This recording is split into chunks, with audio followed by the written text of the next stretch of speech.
మీ personal interviews మరియు వ్యాపార ప్రకటనల కొరకు ఈ నెంబర్ని సంప్రదించండి. మన శరీర భాగంలో కొన్ని భాగాలు ఉన్నా లేకపోయినా పెద్దగా నష్టమేమీ ఉండదని ఆరోగ్య నిపుణులు చెప్తున్నారు. మనము పుట్టుకతోనే వాటితో పుడతాము కాబట్టి వాటి గురించి పెద్దగా ఆలోచించాల్సిన అవసరం ఉండదు.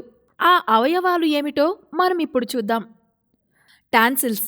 మనం నోరు పెద్దగా తెరిచి ఒక్కసారి అద్దంలో చూసుకుంటే కొండనాలుకకు ఇరువైపులా రెండు చిన్న చిన్న గోళీలాంటివి గొంతులో కింద వైపున కనబడతాయి చూడండి, అవే. రోగనిరోధక వ్యవస్థలో గొంతులో మనకు రక్షణగా నిలిచే నిర్మాణాల్లో భాగంగా మన గొంతులో గస్తీ కాస్తుండే లింపు కణజాలాలు ఇవి.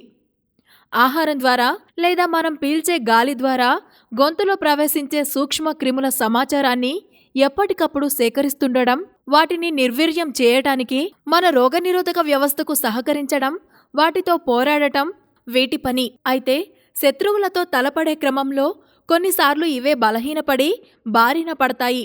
దీంతో ఇవి వాయటం, గొంతు నొప్పి, గుటకమింగటం కష్టంగా తయారవ్వటం, ఇవన్నీ తదితర బాధలన్నీ బయలుదేరతాయి. అయితే టాన్సిల్స్ లేకపోవడం వలన మరణించిన వారు ఎవరూ లేరు. జ్ఞానదంతాలు. దవడ భాగంలో మూడవ పెద్ద దంతాన్ని జ్ఞానదంతం అంటారు.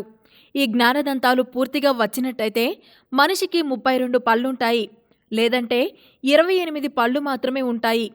కొంతమందికి అట్లాగా, కొంతమందికి కింద దవడకు వస్తాయి, మరికొంతమందికి రావు.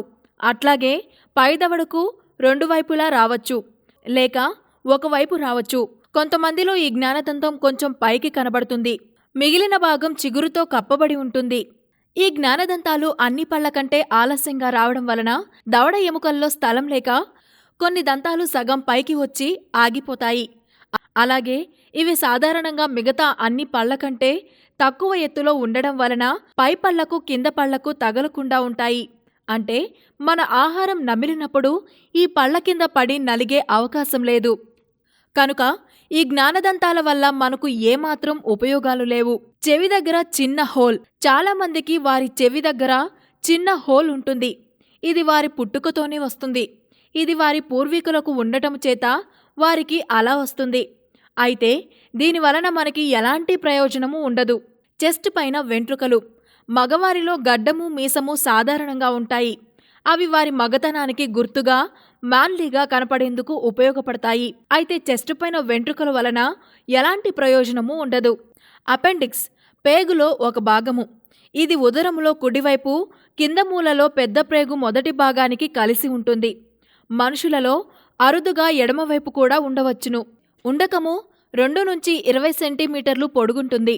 అపెండిక్స్ లేదా ఉండకము ఇన్ఫెక్షన్ వలన వాచిపోతే దానిని అపెండిసైటిస్ అంటారు. దీనిని నిర్లక్ష్యం చేస్తే ఇన్ఫెక్షన్ పొట్టలోపల అంతటా వ్యాపించవచ్చు. ఒక్కోసారి అపెండిక్స్ పగిలి ప్రాణాపాయ స్థితి కూడా సంభవించవచ్చు.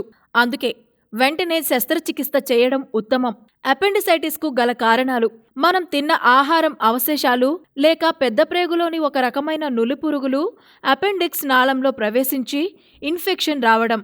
శస్త్రచికిత్స పేరు అపెండిసెక్టమీ అంటారు. ఉండకము శరీరంలో ఉండటం వలన ఎలాంటి ప్రయోజనమూ ఉండదు.